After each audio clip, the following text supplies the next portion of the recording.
കേരളത്തിന്റെ രാഷ്ട്രീയ leader K കരുണാകരന്റെ മകൻ എന്നുള്ള നിലയ്ക്ക് രാഷ്ട്രീയ ജീവിതം ആരംഭിച്ച വലിയ ഉയരങ്ങളിലേക്ക് എത്തിച്ചേർന്ന കെ മുരളീധരൻ എന്ന 69-കാരൻ 1989, 91, 99 കാലഘട്ടങ്ങളിൽ കോഴിക്കോട് MP, 96 പരാജയം നേരിട്ടു. 2001 KPCCയുടെ പ്രസിഡന്റായി, 2003 രാജിവെച്ചു, 2004 വൈദ്യുതി മന്ത്രിയായി.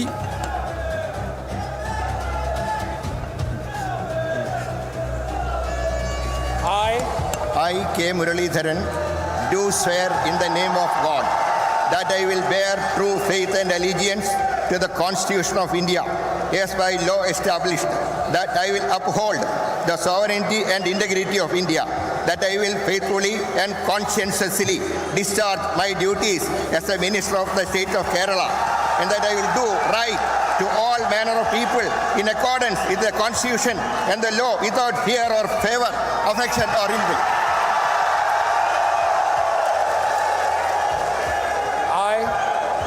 I, K. Muralidharan, do swear in the name of God that I will not directly or indirectly communicate or reveal to any person or persons any matter which shall be brought under my consideration or shall become known to me as a Minister for the State of Kerala, except as may be required for the due discharge of my duties as such Minister.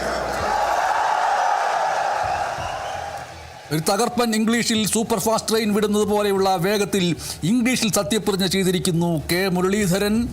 അദ്ദേഹം 2004 വൈദ്യുതി മന്ത്രിയായിരുന്നു, 2005 national Congress Indira രൂപീകരിച്ചു, പിന്നീട് DICK രൂപീകരിച്ചു, 2006 കൊടുവള്ളിയിൽ നിന്ന് പരാജയം നേരിട്ടു, 2006 NCPയുടെ സംസ്ഥാന പ്രസിഡന്റായി, 2009 വയനാട്ടിൽ നിന്ന് ലോക്സഭയിലേക്ക് പരാജയപ്പെട്ടു, 2011 കോൺഗ്രസിൽ തിരിച്ചെത്തി, വട്ടിയൂർക്കാവ് MLA ആയി, 2016 ജയിച്ചു, 2019 വടകര MP ആയി, 2021 നേമത്ത് പരാജയപ്പെട്ടു, 2024 തൃശ്ശൂരിൽ നിന്ന് ലോക്സഭാ തെരഞ്ഞെടുപ്പിൽ പരാജയം നേരിട്ടുവെങ്കിലും ഇതാ ഇപ്പോൾ വിജയത്തിന്റെ മാധുര്യവുമായി മന്ത്രിസഭയിലേക്ക് എത്തിച്ചേർന്ന് ഒപ്പിട്ട് അധികാരമേറ്റെടുക്കുന്നു.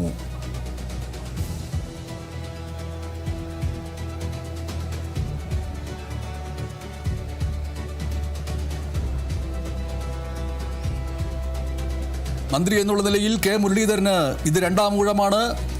രാഷ്ട്രീയ രംഗത്ത് അനുഭവങ്ങളുടെ വലിയ കരുത്തുണ്ട്. അധികാരത്തിന്റെ പൂച്ചെണ്ട് സ്വീകരിക്കാൻ ഒരുങ്ങുന്നു കെ മുരളീധരൻ. ഇതാ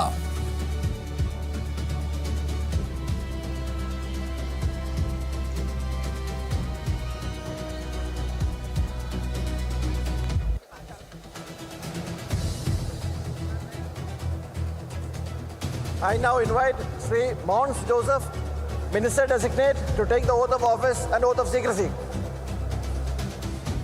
61-കാരനായ മോൻസ് ജോസഫ് ഇതാ മന്ത്രിയായി അധികാരമേൽക്കുന്നു. 96 കടുത്തുരുത്തി MLA ആയും 2001 പരാജയം ഏറ്റുവാങ്ങിയും അതിൻ്റെ തൊട്ടുപിറകെ 2006, 2011, 2016, 2021, 2026 ജയം നേടി